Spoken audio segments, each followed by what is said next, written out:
It's over! It's over! The Blazers come from 23 down in one quarter to defeat the Mavericks and even the best of 7 series at 2 apiece. You've just seen history. Bienvenue à tous dans ce deuxième épisode de The Prospect. Aujourd'hui, comme vous l'avez vu dans le titre, on va parler du jeune ailier de Villanova, Cam Whitmore. Donc pour ceux qui n'ont pas vu le premier épisode, c'est tout à fait simple. Dans un premier temps, on va voir le profil du joueur, ses qualités, ses points à travailler, ses défauts, etc.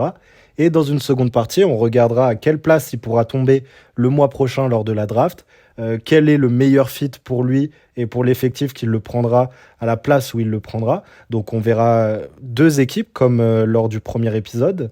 Enfin bref, on va partir directement sur la première partie, sur son profil physique, son profil athlétique et ce qu'on peut espérer de lui dans les prochaines années. Allons-y.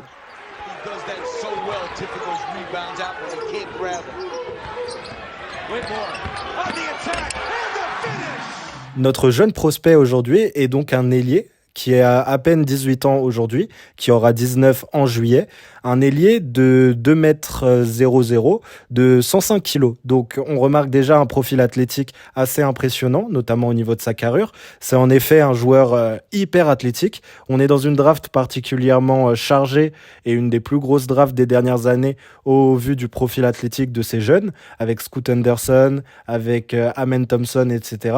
Cam Whitmore fait partie de cette caste de joueurs. En effet, cette année, à Villanova, il tournait en plus de 12 points, 5,3 rebonds et moins d'une passe par match, avec 1,4 interceptions.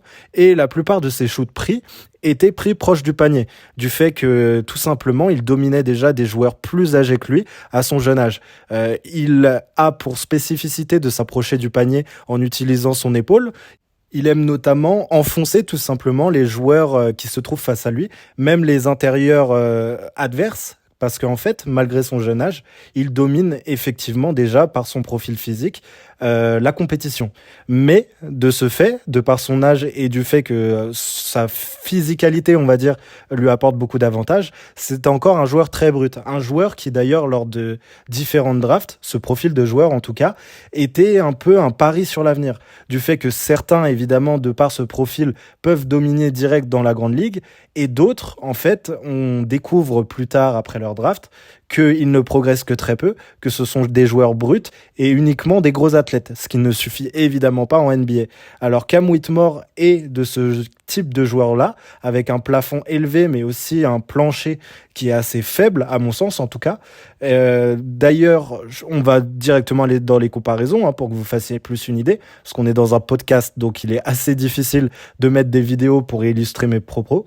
Je pense que Cam Whitmore, de par son profil, pourrait très bien devenir une forme de Miles Bridges, en tout cas sur le profil de jeu, mais aussi et très bien un profil à la Obi Toppin à New York, qui est un bon joueur, mais pas un top 5 d'une draft aussi condensée en talent. Donc oui, c'est assez compliqué. Et on va continuer le comparo avec Miles Bridges, parce qu'il a les mêmes qualités en s'éloignant du cercle. C'est un bon shooter à 3 points, même si ses pourcentages ne le traduisent pas. C'est un bon shooter à 3 points. Il est capable de faire un pas de côté, une sorte de step back pour se dégager de son défenseur et de shooter comme ça, ou alors de shooter tout simplement à l'arrêt. Et c'est plutôt impressionnant pour un jeune joueur comme ça d'avoir autant confiance en ses qualités, malgré le fait que ça rentre pas. Ce qui est plus inquiétant pour lui, c'est le fait qu'en fait, il tourne à peine 60% au lancer franc, ce qui montre vraiment un problème dans ce domaine du tir en général, et que d'ailleurs ce domaine du tir n'est pas aidé par le mi-distance où il est encore très faible, et il réussit 33% de ses tentatives, des tentatives qui sont d'ailleurs très peu nombreuses. Enfin bref, on remarque aussi que quand il tombe sur des profils physiques assez imposants, on va dire NBA ready, eh bien il n'arrive pas à les enfoncer au poste, à les enfoncer en pénétration tout simplement, et du coup il commence à paniquer. Ce joueur a encore, et une fois de plus on peut mettre ça sur le compte de son jeune âge, une tunnel vision qui fait qu'il ne voit pas les coéquipiers démarqués, qu'il s'entête à aller vers le panier et qu'il du coup fait des mauvais choix de shoot. De la même manière, de par son profil, il peut être un excellent défenseur à NBA, il a une carrure, des épaules assez larges, il a la tête dans le panier dès qu'il saute. faute, mais et je veux encore le souligner, je pense que c'est son âge qui fait défaut. Il faudra du coup qu'il trouve un coach qui le cadre, un coach qui le laisse se développer et qui lui donne les assets nécessaires pour progresser. Mais il a beaucoup de moments où il oublie tout simplement de défendre, il oublie son défenseur dans le dos, il oublie ce genre de choses. Et quand il est concentré, on remarque qu'il peut chipper énormément de ballons. On remarque qu'il en a volé 1,4 cette saison. Ça ne veut pas dire que c'est un bon défenseur, mais ça montre quand même des prédispositions à la défense. De la même façon, lorsqu'un défenseur est bloqué sur lui, il est très difficile de le passer au vu de son profil. Non, Cam Whitmore est ce genre de type de joueur pouvant à terme, en NBA, prendre le meilleur extérieur adverse, le meilleur ailier, et tout simplement le défendre en 1v1 et potentiellement être vraiment doué dans ce secteur de jeu. C'est encore à progresser, comme beaucoup d'aspects de son jeu. On a parlé du coup de son jeu à mi-distance, de ses choix de tir, de sa tunnel vision, de sa défense. Et pour moi, sa défense n'est pas un point négatif, c'est plutôt sa concentration qui l'est. Et encore une fois, c'est vraiment le fait qu'il soit aussi jeune qui me rassure sur tous ces points. Évidemment, Cam Whitmore est un projet. Il ne va pas autant dominer face à des profils athlétiques complémentaires et aussi forts que lui lorsqu'il va arriver en NBA, mais il est possible qu'il développe autour un jeu, notamment un ball handling, parce que c'est un bon ball handler à l'heure actuelle, mais qui a tendance à perdre trop de ballons, à faire des erreurs bêtes, dues aussi à cette tunnel vision. Il peut progresser dans tous ces aspects du jeu-là, notamment au tir, ce qui pourrait le faire jouer d'ailier à ailier fort au vu de sa carrure physique, mais aussi au poste d'arrière. Non, franchement, il pourrait devenir un joueur très impactant en NBA, peut-être même dès sa première année, hein, on ne sait pas. Peut-être qu'il était mal utilisé, peut-être qu'il va prendre cet été un boost d'expérience énorme, et de ce fait, peut-être qu'il va impacter directement. Et puis le fait de jouer, on le verra avec les équipes dans lesquelles il peut tomber, mais le fait de jouer avec un bon meneur, avec quelqu'un qui lui permet de faire des passes, de lui faire des passes, proches du panier, de le faire couper, parce que oui, son jeu off-ball est déjà plutôt développé, hein. C'est un bon coupeur qui peut aller jusqu'au panier, qui peut aller chercher son spot à 3 points, qui peut faire tout ce genre de choses-là. Et Cam Whitmore peut effectivement devenir une sorte de Kevin Knox et totalement flop dans cette ligue, mais pour moi, il a beaucoup plus de chances, au vu de son âge, de devenir un élément majeur d'une équipe NBA, un titulaire en puissance, bien sûr, mais peut-être même plus. Et au vu de cette draft et de ce condensé de talent qu'on a dans le top 10, ce n'est pas un hasard si Cam Whitmore en fait partie et qu'il est des fois et souvent cité dans les 5 premiers à partir lors des mock drafts. Non, franchement, ce joueur est impressionnant. Je suis très peu impressionné, on va dire, par les joueurs qui dunkent, qui ont des qualités athlétiques énormes. Il faut que vraiment ce soit impressionnant à la manière d'un Anthony Edwards ou ce type de joueur-là pour que ça m'impacte. Je préfère le beau jeu et tout ça, le jeu collectif, les belles passes, les joueurs intelligents, tout simplement. Mais pour le coup, Cam Whitmore, en regardant ses matchs, ses highlights, tout ce qui sort de lui sur les réseaux, etc., j'ai déjà été beaucoup de fois impressionné par ce qu'il peut proposer physiquement. Vraiment, c'est une machine à highlight, à top 10 NBA. Non, franchement, ça va être impressionnant. Je pense que ça y plaira à beaucoup de personnes selon où il tombe et si on le laisse le temps, encore une fois. Donc voilà, je pense qu'on a tout dit, hein, des axes de progression assez importants, mais pour moi, très peu de défauts notables, à part peut-être son passing game. Hein. Tout le reste, pour moi, est en développement et est déjà en train de se développer tout au long de la saison dernière. Il l'a fait. Ses pourcentages au shoot sont en nette amélioration. Sa tunnel vision était beaucoup moins impactante en fin de saison, je pense. Et je pense vraiment que d'ici 2 ans, on peut avoir un joueur plus mature qui prend des meilleures décisions et on peut découvrir un nouveau talent de cette draft qui se découvre aux yeux de tous en NBA. Enfin bref, maintenant qu'on a parlé du profil de ce joueur, je pense qu'on peut aborder les 2 équipes pour qui le fit serait très intéressant et franchement où je voudrais le voir atterrir, hein, tout simplement. Donc on va y aller, allons-y.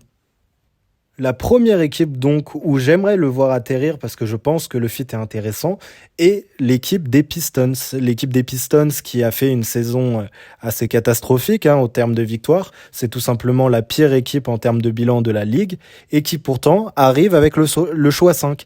Évidemment, la loterie est totalement hasardeuse, du coup c'est un coup de malchance, mais ça donne l'opportunité à cette équipe de drafter, à mon sens, un joueur sur les ailes, et ce joueur serait parfait en la personne de Cam Whitmore. Parce qu'en effet, l'année dernière, au cours de la saison, Saddiq Bey, qui est un jeune joueur talentueux, mais qui se sentait mal à Détroit, hein, c'était connu de tous, il n'avait jamais le sourire et il ne voulait tout simplement pas jouer pour cette ville, a été transféré à la deadline, et de ce fait, il y a un réel manque sur ces lignes-là, sur ces ailes, et tout simplement, il pourrait impacter directement cette équipe. Effectivement, on arrive sur les postes de Bojan Bogdanovic, mais je pense pas qu'à long terme, il reste vraiment très longtemps à Détroit. Il est là pour être une asset d'échange et pour avoir une vraie valeur sur le marché des transferts. Et du coup, la seule réelle préoccupation de Cam Whitmore à son poste serait Hamidou Diallo, qui est, on va se le dire, un joueur intéressant athlétiquement et qui a des qualités, mais un joueur qui ne fait pas partie des 12 meilleurs joueurs d'une équipe compétitive. Et de ce fait, en jouant notamment à côté d'un Cade Cunningham, on parlait de meneur intéressant, et il l'est tout simplement, ou de Jaden Ivey, ou encore de Killian Hayes, à voir lesquels seront titulaires, lesquels joueront à côté l'un de l'autre.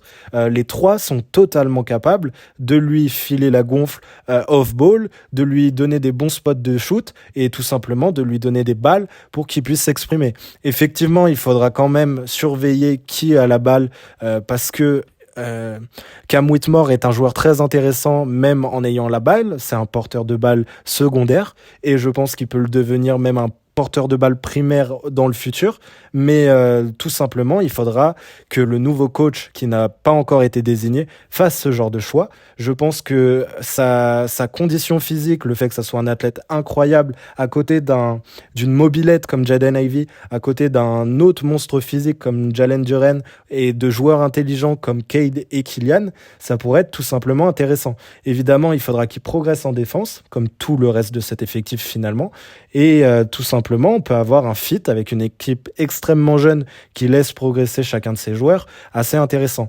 Le seul point négatif pour moi ne se passe pas sur le terrain, parce que les profils sont parfaitement complémentaires, il n'y a pas trop de concurrence à son poste, c'est plutôt avec la récente philosophie et la récente gestation des futurs talents à Détroit, parce qu'on se souvient de Sekou Doumbouya qui était sur les mêmes postes, qui finalement a été un flop.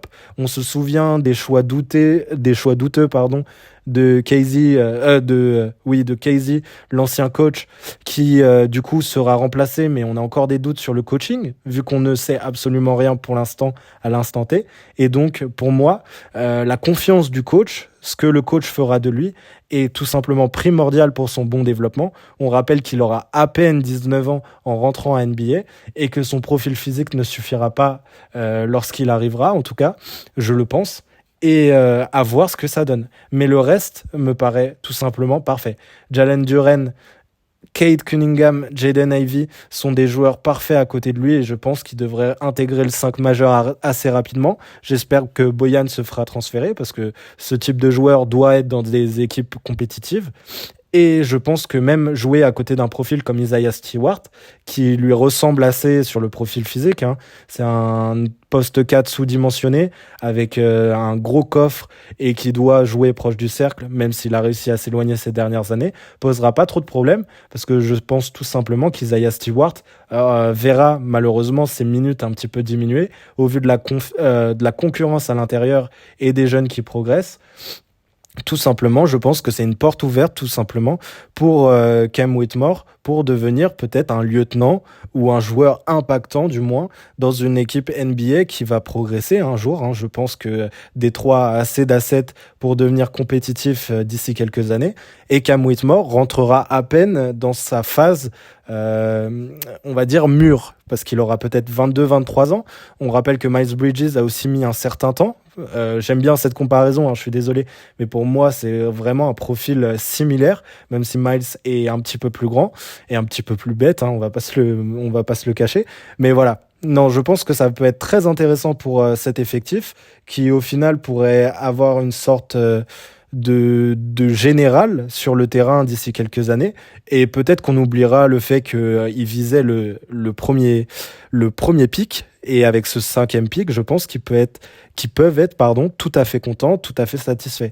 Enfin bref, je pense qu'on a tout dit pour cet effectif, hein. J'aimerais effectivement qu'il tombe là-bas, même si pour certaines mock drafts, c'est un peu haut pour lui, la 5e position. Moi, je pense que c'est tout à fait le range où il sera pris. Et on va parler du coup de cette 2e équipe qui, pour moi, est tout aussi intéressante. Allons-y. La 2e équipe dont j'aime particulièrement le fit est donc les Indiana Pacers. Indiana qui va donc pick en numéro 7, un range qui est parfaitement honnête pour Cam Whitmore, même si je pense qu'il peut être pris avant. Cet effectif a évidemment beaucoup de similitudes avec les Pistons. On parle de 2 équipes qui sont à des stades différents de leur reconstruction, évidemment, avec une qualité d'effectif assez différente. Mais ils ont tous les deux un manque au poste 3 et un excellent meneur qui pourrait faire fit tout de suite, en fait, Cam Whitmore avec ses Pacers. Ce meneur est Tyrese Haliburton, meneur All-Star, hein, en double-double cette année, pardon. Et autour de lui, sur le backcourt, on a des joueurs comme Buddy Hield, Bénédicte Mathurin, Andrew Newbard ou encore Chris Duarte qui a beaucoup moins joué cette saison. Mais beaucoup de postes 2, du coup, 1-2 des swingman qui peuvent absolument tous ou presque tous shooter à des hauts pourcentages, qui apportent donc énormément de spacing à cette équipe. Miles Turner aussi, qui est un excellent shooter à 3 points, et qui donc peut laisser la place notamment à un joueur comme Cam Whitmore pour attaquer à sa guise le panier, pour couper dans le dos de ses défenseurs.